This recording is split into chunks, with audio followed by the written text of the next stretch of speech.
Hey everyone, I was hoping to get this message put together sooner, but things like this unfortunately take time to set up. I just want to say that the acts of war against Ukraine break my heart, and I know as a prior service member myself that my thoughts and prayers go out to everyone who's fighting the fight that they really shouldn't have to. That being said, we have been working behind the scenes with all of our podcasts and podcast partners to put a fund together in order to pay for any refugee housing and other needs that go alongside that, like food, water, and any clothing needs. Internally, many podcasts in the Hospitality FM network have voluntarily given up sponsorship money in order to donate to the cause and are working on a unified message in order to spread throughout all of our podcasts. So this is me calling out to all of our property manager friends, industry experts, and anyone knowing of those providing lodging for Ukrainian refugees seeking safety. You can contact me directly at will with one L, W-I-L, at slicktalkmedia.com. We have an internal document that is being updated in real time. So if anyone could share this message within your network, we'd greatly appreciate it. I'm also placing in the show notes a link to our GoFundMe and landing page for Rentals to Rescue. That's rentalstorescue.com, where we're putting funds together in order to, again, provide finances for any of these lodging and relocation needs. So thank you so much for tuning into this quick message. I hope you guys are all well and safe, as I know we have tons of listeners in Ukraine and other countries in Europe. So thank you so much for tuning in, and I hope you guys enjoy this episode.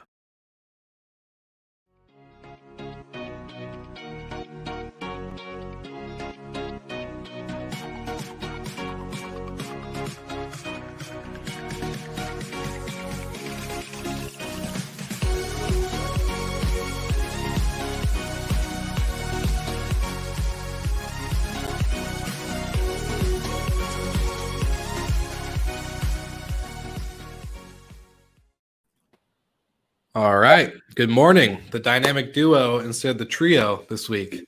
Only one Michael on this call today. Makes it easy for me. I'm good. Glad with that. Thank you. Just kidding. We'll miss Mr. Ross. He's probably watching right now, talking a bunch of crap about us behind the scenes, but all is good. How was your weekend, Mr. Golden? A little tired, man. Had the first bachelor party in some time down in New Orleans. So part recovery, part feeling my age, but it's good fun. That's awesome. Well, yeah, that actually is perfect for today's episode. We're going to talk about our travel experiences recently. In order to get to New Orleans, you had to do a little bit of traveling. So I think this is a good fit. Mr. Ross has not been able to travel, so he would have just kind of been sitting there like a fly on the wall anyways. So it's a good episode to do while he's out and about, enjoying some time off as well. Before we jump into the full discussion and what's with the noise, we do have another revenue manage minute from our friends at Bowie. Instead of it being Tim, we now have Candace Spiker giving us the weekly details for revenue managers, hosts, property owners, etc. So tune in and we'll get to what's with the noise right after.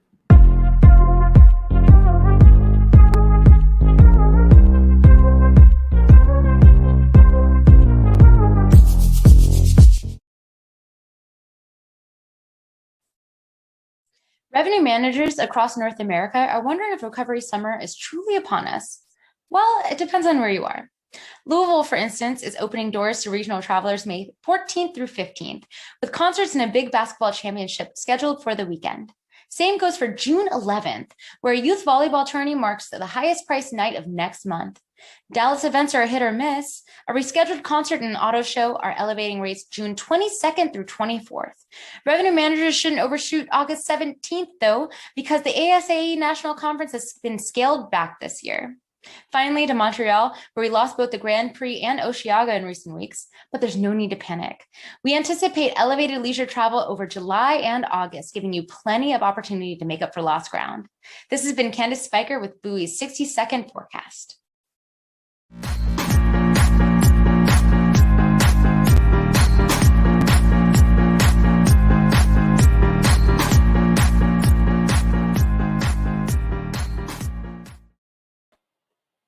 Looks like Grandma just got off Bourbon Street this week with her grandson.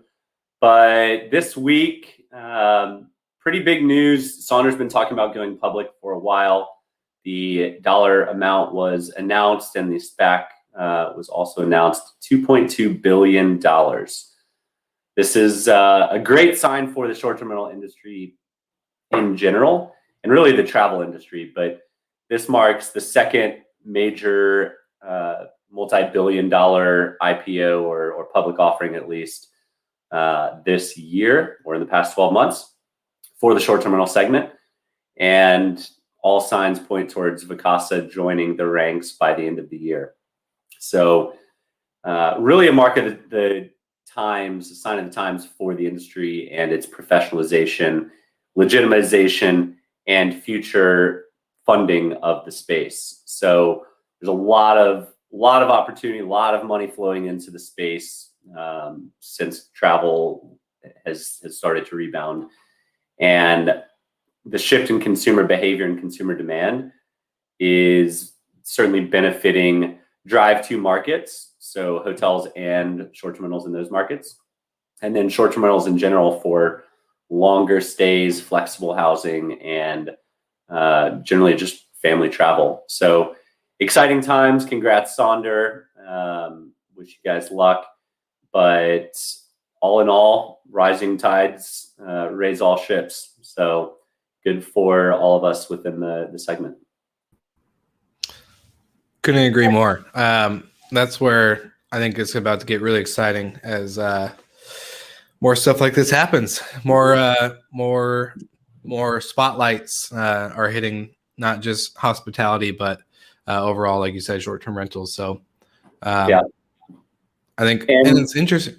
Go ahead. There's an interesting piece. I read an article from a place that I won't cite, but it says investing in a startup right now in Mexico or India or Argentina would be next to impossible. Whereas places like America, where travel is open and these investors can actually go and meet the teams they're investing in, see the products they're investing in, it really puts countries that aren't opened up at a big disadvantage.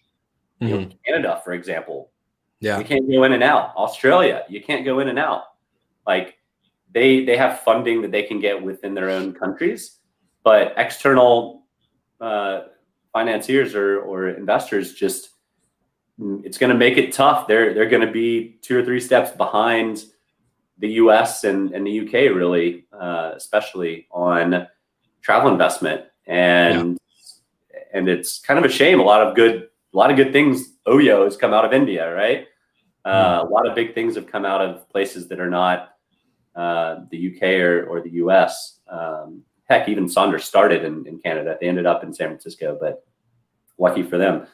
But yeah, it highlights an interesting point that the longer countries struggle with COVID and keep shut down, the harder it is to rebound. And segueing that into the topic, I've been to New Orleans many times. I live within driving distance, been going there since college and having a good time. One of my favorite cities. I've never been for Mardi Gras, but this past weekend was the most crowded I've ever seen New Orleans. And there's people coming in from DC or from New York or from California where things have been locked down. They haven't enjoyed themselves. They can't go eat at a restaurant inside or drink at a bar, without having capacities of people there. So I talked to some of these people and they're like, yeah, of course, like now's the best time to go to a city we've never been to that we always wanted to go to, like New Orleans. And New Orleans and Florida and some other southeastern states are really capitalizing on it. And they're jumping ahead in recovery a lot faster than the states that aren't. So we'll get into the good, bad, and ugly of the rebound of travel and a lot of things we've talked about on the show previously, kind of in predictions. But first, want to get your thoughts on some of that. You're out of Seattle or out of Washington, and I'd imagine restrictions are still fairly tight. Yeah, and there's actually conversation of going back to phase 1. So I've had we have for our management company, we only have one property live, but we have another bigger property with 5 acres coming on board. I've already had people ask to do their wedding there because the venues they're going backwards instead of forward, even with vaccinations, even with people being vaccinated and all this other stuff. So it makes sense. Like the reason these bars or restaurants in other cities that are open, we've had almost a year of pretty strict lockdowns. Now a couple states and counties have been opened up a little bit longer than, like Arizona's, finally opening, and, Texas and all these other places are opening a lot more than others, like you said. So that's, over 12 months of revenue loss, basically, where they were supposed to be performing at a high level. So yeah, it makes sense that they're open up and that people are flocking there because let's be honest, it's not fun to see the same 4 walls 24/7. And I just traveled to San Diego, which is California is still pretty locked down compared to most. But I was kind of shocked when not gonna lie, I was blown away that there was that many people out and about when I got there. It was busy from the moment, like granted, it's a big city, but still people everywhere all night long. The first night when I was there, the roads were blocked off and people were walking and going to all these different restaurants and outdoor seatings, and there was no real capacity limit there. Yeah. Look, for me, being around people is energizing. Yeah. But you want to talk about sensory overload, like from lockdowns for a year into Bourbon Street, that's like jam packed and sights, sounds, smells, like everything. Majorly sensory overload. See, I've never been to New Orleans, so like I'm kind of curious to see, because I saw in the beginning of the lockdowns where it was like bare naked streets, like nobody was there. To now, which with all that, with give or take Mardi Gras crowds, but it's sounds interesting. Sounds like fun. Yeah, for sure. So in general, I'd say a lot of the crowd was more drive to than it has been in the past. Okay. But I think there's certainly plenty of bachelorette kind of parties. That's what I was there for. Mm-hmm. But in shifting away from the excitement of getting to it, there were a lot of challenges that we're used to not facing. So we were there just for one night. There were 9 of us. So a short-term rental didn't make sense, and we did stay in a hotel. So shout out Marriott. What's up? The Sheraton's probably a 50-story hotel, one of the biggest down there. And check-in process was pretty smooth, pretty easy. Got in the room early, and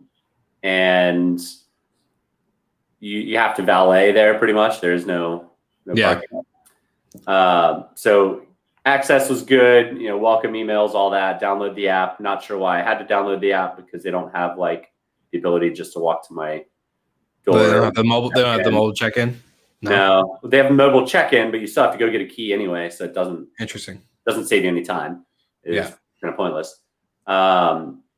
And so room's good, clean, all that. I'd say the struggle with the hotel. So there's 2 points of a hospitality touch point that you can win at. One is the check-in, and then one is the checkout. Mm-hmm.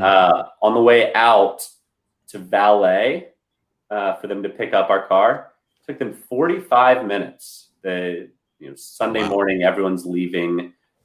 Took them 45 minutes to get the car. Did you guys call ahead? No, like you normally don't have to call ahead that much, and wait 45 minutes. But it's just like sitting at a restaurant and you're ready to leave, and the host or waiter never brings your check. Like you had a great meal, great service, and then bam, like you massively swing and miss, and then it just kind of leaves that bad taste in your mouth when you're going and writing a review or going in and wrapping up your trip. So I'd say a lot of people do focus on that first touch point, but man, do not forget that last touch point. And Mhm. Sheridan and New Orleans, if you're listening, like get more, hire more people for valet on Sunday mornings. Like, Yeah, what are seriously. you doing? Yeah. Waiting 45 minutes to leave.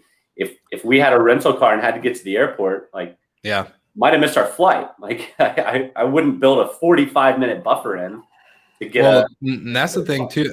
And I think that example shows, we don't, for one, like I've never waited that long for valet, but that kind of tells me either they're really short staffed or they didn't prepare.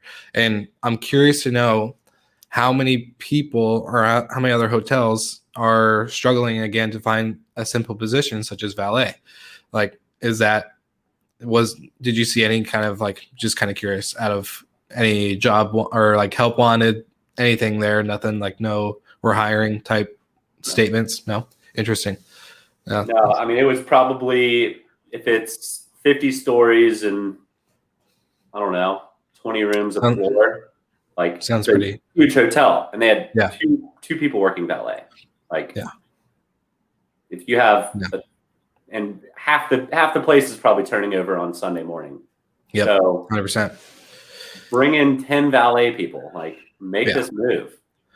So Yeah. Well, now I'm curious, from a front desk standpoint, how was the check-in experience? Other than, like, that's weird that they made you download the app because there's no Bluetooth keys. So I don't understand that point, but the overall check-in, experience for you, I want to know. yeah, so I've got status, so you get in the fast line, and it was pretty easy and straightforward. Like, I didn't have to wait. I walked up, gave me my keys, and off we went. So it was good. There wasn't much of a line on the regular check-in either, but because they made you get wristbands to kind of make sure you're staying in the hotel when you walk in late at night, I guess. I guess that's the thinking behind it, but kind of weird. Like, I could just show you a room key instead. Yeah. If you're wondering. So I had to wear a stupid wristband the whole weekend. Like, it's not a resort or anything. Like, I'm not getting anything for wearing this wristband. So that was strange. I don't know who made that decision, but yeah, I think maybe part of it is they're short staffed on security. So they want to be able to flag people that are not staying there more easily. Another thing, like, we rented out the presidential suite for the bachelor party, or for the bachelor, really. And when we arrived, they said, so someone else booked that one. They were told it's going to be another night for it to be cleaned because the group in front of them was a little too rowdy. Yeah. Terrible experience. Like, they have one of those rooms in the hotel, and you've got your expectations set, and then downgraded, like, Seriously. because of a party. Well, I know of a sensor that kind of can help these hotels from parties getting too rowdy. And if you want to talk, it's called Noise Aware. I work there. Holler. But, like, that cost them, the guy that booked it is, like, the premier elite status with them, and he was pissed. Like, it's garbage that you have that experience on a one night bachelor party. Like, you expect to get it. So you have to think about the downstream effects of having issues like that at your hotels. Yeah. And at your rentals, right? Like, if that was a rental home, you'd be screwed. Where else are you going to put them? It still wasn't unless you have what we wanted, but they at least had a suite. Yeah. Well, and the fact that you have a presidential suite that's booked 2 nights in a row, you would kind of, and they're usually bigger square footage. They have more amenities. They have this, they have that. That requires a bigger housekeeping team, which henceforth should, be prepared for back-to-back, especially in that type of city where it's kind of known for people to come for bachelorette, bachelor, whatever type of, stays. It's kind of a, shocker to me, actually, to be honest, especially for, it was part of the ugly, right? There's Yeah. the bad is not having valet, and then the ugly is getting downgraded, right? Yeah. Yeah. That's about as bad of an experience as you could get. So besides just straight up not having a room, which I know can happen sometimes too. So yeah, I mean, the highlight on the good, I guess one more bad, they did still have restrictions on like tables in restaurants had to be 6 feet apart. So lines were insane. Yeah. We wanted to go to Acme, which is kind of a famous oyster house for New Orleans. Shout out Lino Maldonado, knowing the owner, getting us a reservation to a restaurant that didn't have reservations. The line is literally like out the door, around the corner, a block long, and there's like 12 tables inside. Wow. And we walked in with 10 people after a 2-minute wait. So there is still hospitality. It still exists. The service was fantastic. And it was a great experience. I'm just glad we didn't have to wait in what must have been a 2-3 hour line. Yeah, for real. That's crazy. Yeah, I'm just thinking about my trip to San Diego, and there was a lot of places that you would be walking outside and you just were like, nope, not even going to attempt to go in because there's a huge line. Yeah. And then even if they had a small line, it wasn't a place that you probably wanted to go at. But the nice spot was if you found the outside like dining that they set up on the sidewalks and there was some empty chairs or tables, you're more likely able to grab those. So that was kind of what we did. We saw a lot of good open outdoor seating. I'm sure there were restaurants available, but it's one of those things like people have probably been doing their research for months, like on their first trip now, and everybody online says go to Acme. So they're gonna wait. Like we're determined to go there. Yeah. So yeah, I usually go to Cafe Du Monde and get beignets after a night of drinking, but I didn't even try because I knew the line, like based on the lines the previous day, the line would have been absolutely insane. Yeah. And you drove, right? You didn't fly to New Orleans? Okay. Yeah, I was gonna say flying is still an interesting experience. Like in the beginning, it was all right. You have to have an empty row in between, which I personally liked. I'm not a tall guy, but I have longer legs than most. Like when it comes to proportion size, my legs are probably the longest part of me, and so I like to have like the extra leg room where I can kind of just chill. But not anymore. So that was like I had a good experience. Nothing was late. Overall cleanliness and everything was great, but just being now packed back into the plane is not a fun. Like it never was a fun experience, but having that experience of having the middle seat open was really great. So for me, that there's no bad there. I do think though if you're traveling right now during all of this recovery, during all of the reopenings, during all this stuff, it's going to be a lot harder for you to get into the places that you want to experience, because the anticipation part for me is what I like the most. I anticipate the experiences of getting to go to the best brewery or the whatever place that you guys were talking about for oysters. Like that anticipation of getting there is great. And then all of a sudden, there's a 5-hour wait. It's not the best. So that's definitely a bad. And my hotel experience was fine. Marriott, again, shout out. I'm not probably as high a status as you. I'm a gold elite, so working my way up. But okay, all right, cool. But yeah, easy check-in experience. And the one thing I do struggle though with at hotels now and front desks, before it used to be, tell them 3 things about the property or in the area that they should, how to get to their room. The Starbucks opens at 6, and this shopping little center over here is open 24/7. Just check out the front desk or whatever.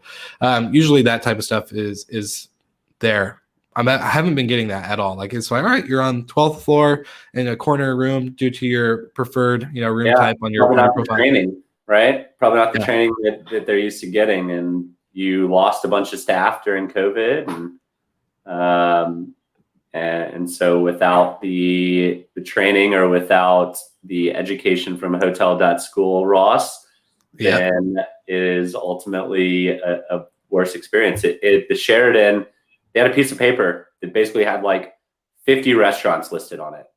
I'm sure their most common question is, where should I eat? It's like, well, here's a piece of paper. Like, not really the most hospitable experience either. But Ross, to answer your question, it's been great. Nobody's talking over one another. There's no confusion around which Michael should speak next. So I don't have to say Mr. Ross or Mr. Golden. That's nice.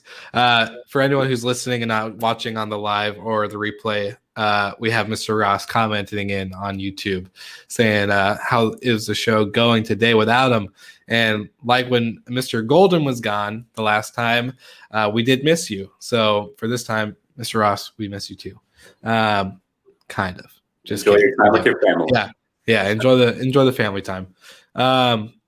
So yeah, I don't know what other experiences other than, it's really busy, lack of training, lack of staffing.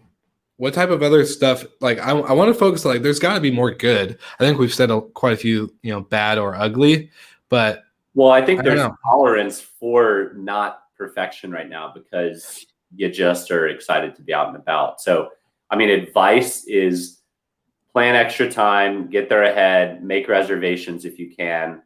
It's not the time to just figure it out as you go, because you're going to waste a ton of time, especially in cities or states that might have extreme restrictions on amount of seating.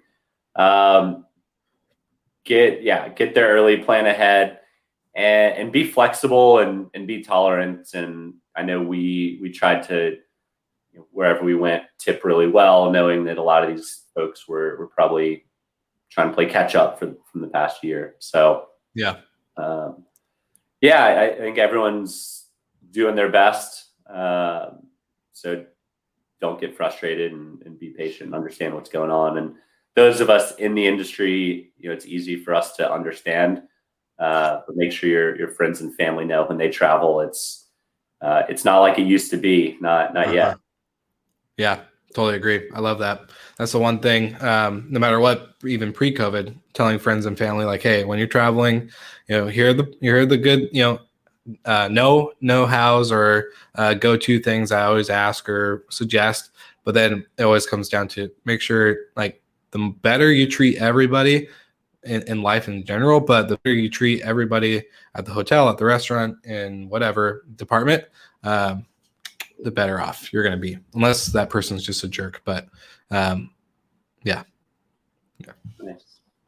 All right. Well, sweet. Anything coming up for you this week, Mr. Golden? I know we both love Mondays, but Monday's just the beginning. It's always something to look forward to start. So anything coming up for you guys and Noise Aware, or with anything in your life? Yeah, well, personally, this will be my last full week at the home office. I'm going to be hitting the road the rest of the month for a night or two each week the rest of the month. So awesome. Super excited about that. Ready to get back on the road and wear my mask on these flights for a long time, and same old. So yeah, a lot of getting all that stuff in order and getting out ahead of as much as I can in the coming weeks. But yeah, there's some really big stuff coming down the pipeline, and just trying to get it across the finish line. Amen. Couldn't agree more. Well, sweet. This has been a great episode. It's been nice to not have to go back and forth between three people, but Mr. Ross, we do miss you. We'll see you again next week. Yeah, tell the Oliver crew. Awesome. Well, thank you again, Michael, and I'll see you soon.